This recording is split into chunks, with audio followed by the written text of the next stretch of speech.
حضور علیہ السلام سے جب پوچھا گیا کہ حضور سب سے بڑا گناہ کون سا ہے، تو آقا کریم علیہ السلام نے فرمایا کہ سب سے بڑا گناہ یہ ہے کہ ان تجعل للہ ندا، کہ تو اللہ کے ساتھ کسی کو شریک ٹھہرائے، وہو خالقک، حالانکہ اس نے تجھے پیدا کیا، تجھے تخلیق کیا اور تو اس کا شریک بنا کے بیٹھ جائے، کہ یہ سب سے بڑا گناہ ہے۔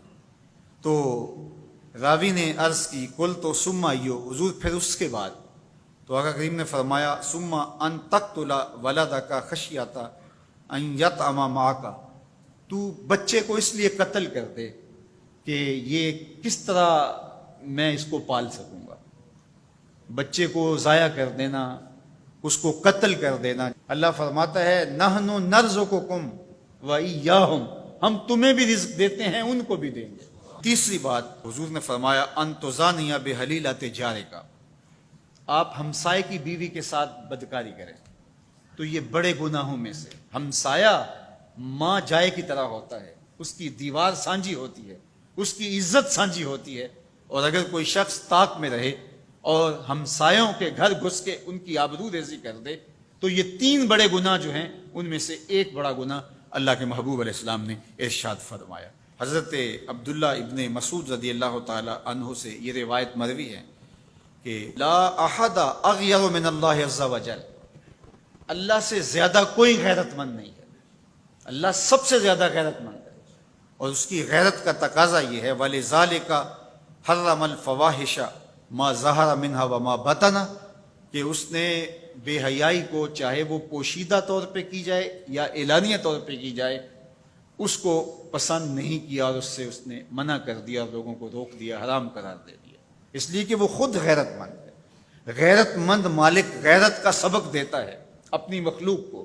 اللہ تعالیٰ قرآن مجید میں ارشاد فرمایا وَلَا تَقْرَبُوا الْفَوَاحِشَ مَا ظَهَرَ مِنْهَا وَمَا بَطَنَ، فحش کام کے قریب نہ جانا، وہ اعلانیہ طور پہ کرو یا وہ مخفی طور پہ کرو۔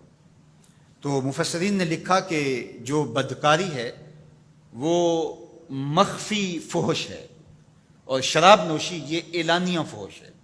شراب نوش جو ہے وہ چھپ نہیں سکتا، بدکار بعض اوقات ایک مدت کے لیے چھپ جاتا ہے، لیکن یہ بات ذہن میں رکھیے کہ جو بدکار ہے وہ دنیا کے اوپر رسوا ضرور ہوتا ہے، اس کے چہرے کا نور چھین لیا جاتا ہے، اور اس کے اوپر مصیبتیں مسلط کر دی جاتی ہیں، اور اللہ کے قہر و غضب کا شکار ہوتا ہے، اس کی دعائیں قبول نہیں ہوتی، نیک لوگوں کی دعاؤں سے اس کا حصہ نکال لیا جاتا ہے، لیکن بہرحال ایک مدت کے لیے چھپ جاتا ہے۔ لیکن شرابی اپنے جرم کو نہیں چھپا پاتا، تو کہا کہ جو مخفی جرم ہے وہ بدکاری ہے، اور جو ارشاد فرمایا قرآن نے کہ جو ظاہر جرم ہے اس سے مراد جو ہے وہ الخمر ہے، شراب ہے، اور ہر نشہ دینے والی چیز سے حرام کی حرمت آئی۔ کل مسکر خمر وکل خمر حرام، فرمایا ہر نشہ آور چیز شراب ہے، اور ہر شراب حرام قرار دے دی گئی ہے۔ اب یہاں بھی لوگ دلیلیں لے کے بیٹھ جاتے ہیں، میاں وہ بھی ایک مشروب ہے، اس سے کیا فرق پڑتا ہے؟ میاں جب رب نے کہہ دیا تو بات ختم ہو گئی۔ ایک یہودی کے پاس ایک مسلمان مہمان ٹھہرا، تو اس نے انگور پیش کیے، تو اس نے بڑے شوق سے لیے، تو تھوڑی دیر کے بعد وہ شراب لے آیا۔ اس نے کہا استغفر اللہ، میں مسلمان ہوں، میں شراب نہیں لیتا۔ تو اس نے ہنس کے کہا یہ جو انگور آپ نے کھائے ہیں شراب اسی سے کشید ہوتی ہے۔ تو اس مسلمان نے کہا کہ آپ کی اہلیہ کدھر ہے؟ تو اپنی اہلیہ کو بلا لایا، تو کہا آپ کی کوئی اولاد بھی ہے؟ کہا ہاں میری بیٹی ہے، اس کو بھی بلا لاؤ۔ تو اس کو بھی بلا لایا۔ جب دونوں آ کھڑی ہوئی تو کہا کہ یہ حلال ہے تیرے لیے، اور یہ بیٹی اسی کی ہے، اور یہ حلال نہیں ہے۔ تو جب اس یہودی نے یہ بات سنی فقال اشہد ان لا الہ الا اللہ وحدہ لا شریک لہ واشہد ان محمدا عبدہ ورسولہ۔ کہا اتنی خوبصورت دلیل، اتنی خوبصورت دلیل۔ کہا انگور سے شراب نکلی ہے تو شراب حرام کیوں، انگور حلال کیوں؟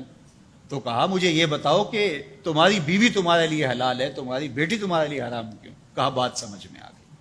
تو میرے رب نے، بعض کا تو اس کی حکمتیں ہمارے علم میں نہیں ہوتی، اور حکمت نہ جاننے کی وجہ سے ہم کہتے ہیں کہ یار یہ بات سمجھ میں نہیں آتی۔